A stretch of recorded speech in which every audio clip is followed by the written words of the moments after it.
Coming up, a Warriors mock draft as the Dubs are set to pick at number 7 and 14 in the NBA draft lottery, and we'll be live breaking down those selections as well as every other pick in next Thursday's NBA draft on our main Chat Sports YouTube channel. Make sure you subscribe and join us, youtube.com/chatsportstv.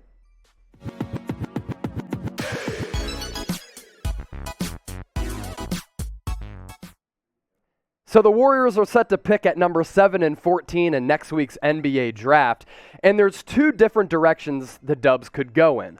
Are the Warriors going to keep both of those lottery picks to compile some young talent that could contribute to this team right away, or instead of getting some developmental pieces over time, could the Warriors package those two selections, as well as maybe a James Wiseman and Andrew Wiggins as a salary match filler, maybe even a Jordan Poole for a more proven star to kind of try to get the Warriors back into championship contention with Klay Thompson coming back, Steph Curry still playing like an MVP, and Draymond Green playing at an all-defensive caliber level. With that, let's dive into this latest mock draft. So at number 1 to the Detroit Pistons, I have Cade Cunningham out of Oklahoma State going atop the draft.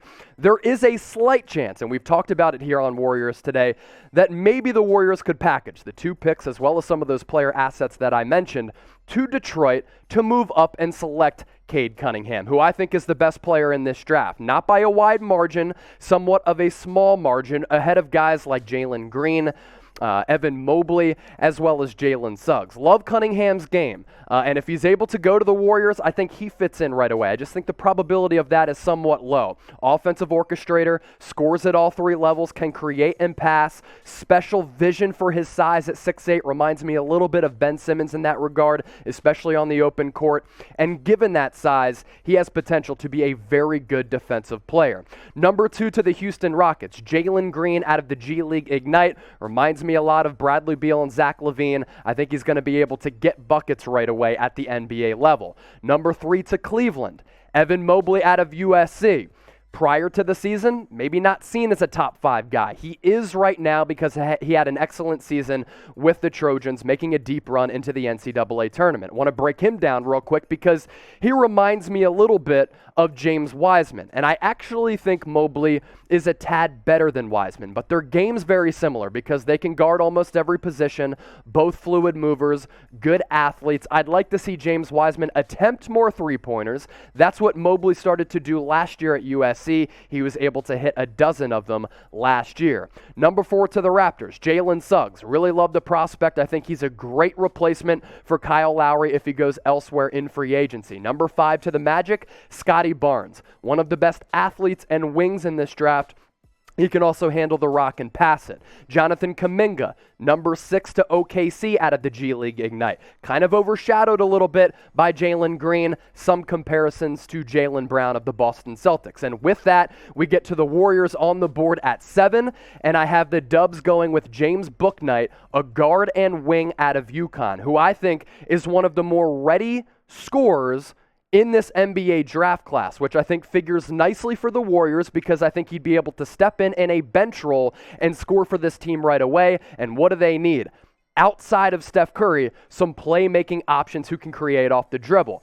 Bouknight's numbers last year, pretty good. 19 points per game almost, a little less than 6 rebounds, so he can rebound the ball off the glass as a guard and a wing. Shot 44.5% from the floor, less than 30% from 3, but his team and his supporting cast at UConn really wasn't all that great. So for the opposition, they focused in on him and hounded him constantly because they didn't have to worry about other scoring options while with the Huskies last year. The Athletic and Seth Davis did something pretty cool where he spoke with 5 different NBA scouts about all of these prospects and blended everything that they had to say into these scouting profiles. Here's what that group of scouts had to say about Bouknight. He killed it at his pro day. That's why he's been vaulting up draft boards. Made every shot, but I'm not buying him as a shooter. He could be a good scorer like Jordan Clarkson. Shot the hell out of it at the Chicago pre-draft combine. He's going to be a pretty good rebounder. You can't make it in our league if you can't create your own shot. He didn't shoot it well from 3 in college and was really turnover prone, but I think he knows what the hell he's doing. His stroke's not broken. Nice kid. Sam Vecenie of The Athletic in his new scouting profile of Bouknight, which is really, really good and informative. Terrific scoring threat off the bounce, potential to be a genuine three-level scorer at the NBA level, has the ability to separate against defenders because of his shake, brings a real New York mindset to the game, a playground-like creativity, can string together multiple moves with ease. That's what they had to say about Bouknight. I'm somewhat similar. I like the Jordan Clarkson comparison. I also like the Lou Williams comparison, maybe even Monte Ellis, who Dubs fans are very familiar with. He's going to be able to pour it up and pour it in bunches, but could be somewhat inconsistent. A player I also think who could be in play at number 7 for Golden State. Talked about it a couple times here on the channel. Davion Mitchell out of Baylor.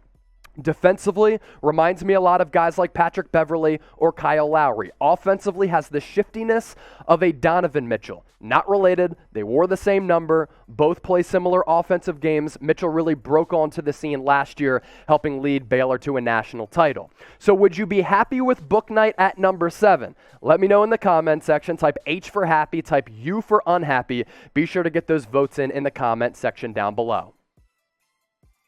Here on Warriors Today, we're bringing you the latest Warriors news and rumors. Free agency tips off on August 2nd. NBA draft next week, as I mentioned earlier on today's show. We basically have you covered with everything Golden State Warriors during this very pivotal offseason. We have almost 19,000 subscribers, 20K coming up next. So help us out, subscribe to the channel, youtube.com/WarriorsTV. This is the best Warriors coverage here on YouTube. Help us out as we continue to grow right here on Chat Sports. Move forward in this NBA mock draft for the Warriors. Alperen Sengun, Turkish League MVP as a teenager, goes to the Magic at number 8, to take over for Nikola Vucevic. Number 9 to Sacramento.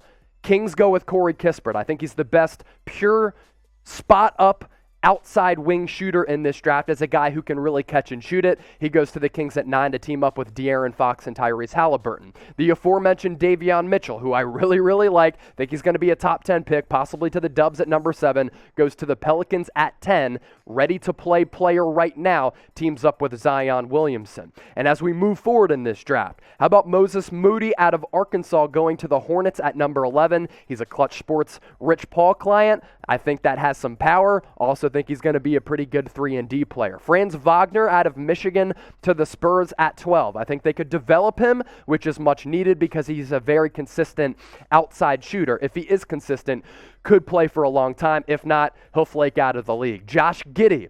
I think he could also be a fit with the Warriors as a point forward role as almost the next Draymond Green. Has some great size to him, 6'9", 6'10", excellent passer as well for his size. I have him going to the Pacers at number 13. That brings, once again, the Warriors up, last pick in the lottery at number 14.